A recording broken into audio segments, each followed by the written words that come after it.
పడినా ఆకుండా మేము వెళ్ళిపోయామండి. అదే టైంలో వెనక నుంచి కూడా వచ్చి గుద్దేశాడండి. అది అలా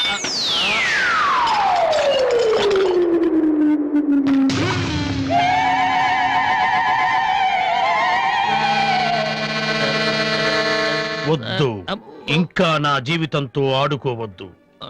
మరొక్కసారి ఈ ఏరియాలో కనిపించావంటే న్యూసెన్స్ కేసు పెట్టి మరీ అరెస్టు చేయిస్తాను.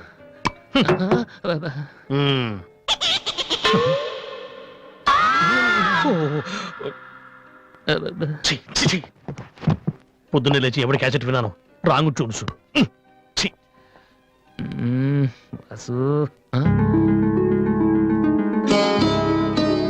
ఏంటి అలా చూస్తున్నావు? అతను నీకు తెలుసా? తెలుసు.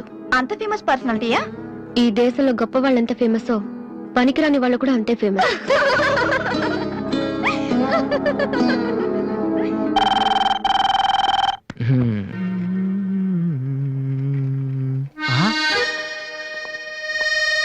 అయ్య బాబోయ్ మాలతి, ఇప్పుడు నన్ను చూసిందంటే బైక్ లేదని weak feel అనుకుంటామేమో.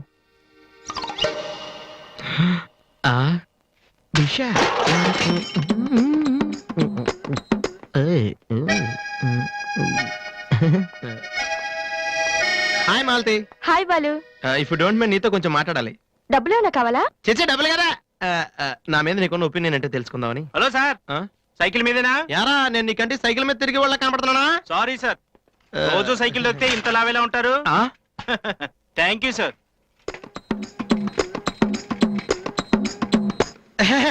Do you know Malathi, నేను అసలు ఇప్పుడు బైక్ మీద కాల్ కింద పెట్టినావు. ఈ బండి మంద డ్రాప్ చేయనా? నిజాలు చెప్పే అలవాటు ఎలాగూ లేదు, కనీసం అబద్ధం చెప్పడమే నేర్చుకోరా. మాలతి ఈ బండి నాదిరా.